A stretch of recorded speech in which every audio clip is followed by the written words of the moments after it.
Olá, pessoal, tudo bom? Todos vocês conhecem soluções para equações quadráticas, que é dado por esta forma. Alguns de vocês conhecem soluções para equações cúbicas, que é dada por esta forma. Talvez alguns de vocês conheçam as soluções de equações quárticas, que é expressa por esta forma. Agora, certamente nenhum de vocês conhece soluções para equações de grau maior ou igual a 5. Eu sou a Ellen Peixoto de Oliveira, estudante de matemática da Universidade Federal de Viçosa, e vou tentar explicar o porquê.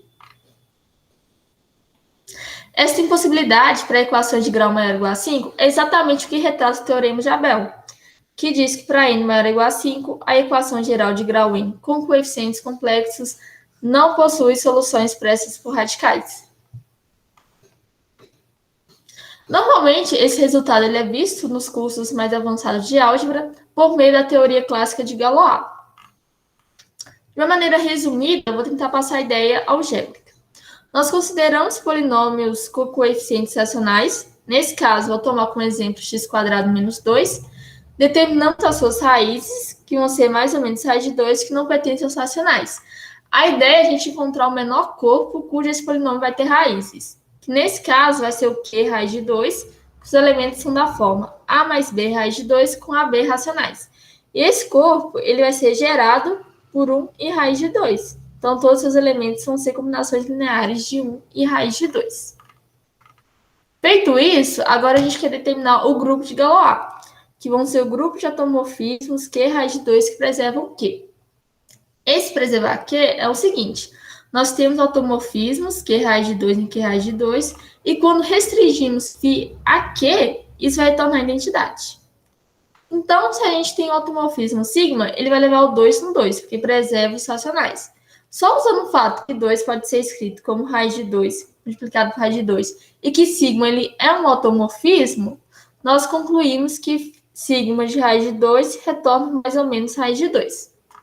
Então, sigma ele vai levar o 1 no 1, que preserva os racionais, e o raiz de 2 ele pode ser levado em raiz de 2. Se isso acontecer, nós vamos ter a identidade. E se isso não acontecer, ou seja, se o sigma, o raiz de 2 for levado em menos raiz de 2, nós vamos ter o sigma. Isso aqui vai ser o Z2. Nós podemos esquematizar esse problema de mais ou menos raiz de Z. Nos reais, a gente vai ter uma reta real e mais raiz de Z vão ser só os termos positivos. E o menos raiz de Z vai ser a reta real só com os termos negativos. Então, a única interseção vai ser o zero. Nos complexos, a única diferença vai ser que as retas vão ser planos. Então, a gente tem o primeiro plano, que vai ser a folha 1, e o segundo, que é a folha 2. Na folha 1, engloba apenas termos positivos, e na folha 2, termos negativos. Novamente, a interseção vai ser o zero. E no ponto zero, a gente tem a permutação das folhas. E a folha 1 ela vai para a folha 2, e a folha 2 vai para a folha 1.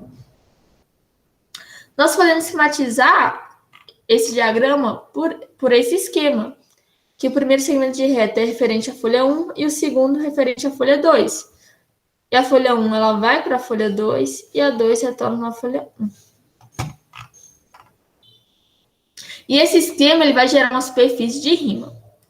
Nesse caso, é a superfície de rima da função raiz de z. Esse lilás seria a folha 1 e esse azul seria a folha 2. Na folha 1, nós conseguimos dar um loop em torno do ponto, que seria um giro de 360 graus, sem trocar de folha. Isso vai acontecer aqui e na folha 2 também. Agora, no ponto zero é onde mora o perigo, porque quando tentamos dar um loop englobando zero, nós partimos da folha 1 e vamos para a folha 2. Então, esse ponto que tem essa característica, que ele troca o valor da função, a gente chama de ponto de aplicação. Nesse caso, apenas o zero. E agora, o grupo de condromias, ele vai ser o grupo gerado pela permutação das folhas. Note que a folha 1 foi para a folha 2. E se continuarmos o loop, a folha 2 ela vai retornar na folha 1.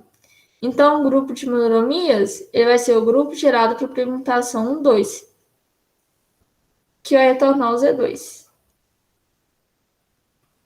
De modo similar, nós temos a superfície de rima da função raiz cúbica de Z. Temos 3 folhas. Novamente, nós conseguimos dar um loop na folha 1, na folha 2, na folha 3, de tal maneira que permanecemos na própria folha. Agora, no zero, quando tentamos dar um loop, nós vamos partir da folha 1, vamos caminhar para a folha 2, da folha 2 vamos para a folha 3. Depois a 3, ela retorna aqui na parte rosa, então ela vai voltar para a folha 1. Então a gente tem folha 1 para a folha 2 para 3, 3 para 1. E o grupo de condromias ele vai ser o grupo gerado pela permutação 1, 2, 3, que vai ser o A3, que é um subgrupo de S3. O título do trabalho é Uma visão topológica do Teorema de Abel. Então a gente poderia se perguntar, onde está a topologia? Nós que quando calculamos o grupo de condromias da função raiz de Z, nós obtemos Z2, que coincidiu com o grupo de Galois do polinômio x² menos 2. Então, na verdade, se a gente retorna aqui na superfície, nós temos a folha 1, quando damos um loop em torno do zero, para a folha 2. Então, a gente poderia pensar que o mais raiz de 2 está sendo levado em menos raiz de 2. Então, na verdade, o grupo de Galois ele apenas lê propriedades topológicas presentes na própria superfície. Então, o que vai determinar aquele grupo são propriedades topológicas. Um resultado importante para nós foi o teorema seguinte.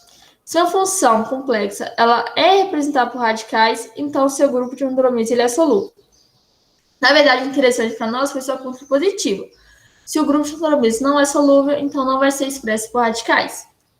Como aplicação, podemos considerar o polinômio de grau 5, que vai ter grupo de condromias, o S5, que não é solúvel. Se aplica o teorema anterior e conclui que essa função não vai ser expressa por radicais.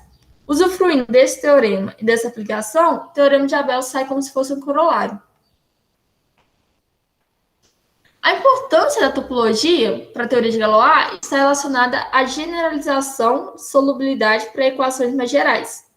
Quando estamos restritos apenas à teoria de Galois, nós podemos estudar equações algébricas por meio de radicais. Mas quando introduzimos topologia, nós podemos estudar equações integrais e diferenciais por meio de somas finitas de funções elementares. Então, a topologia é importante quando estamos pensando no problema de generalização de solubilidade. Essas são as referências do projeto, sendo o texto base, o texto do professor Alexandre. Muito obrigada pela atenção.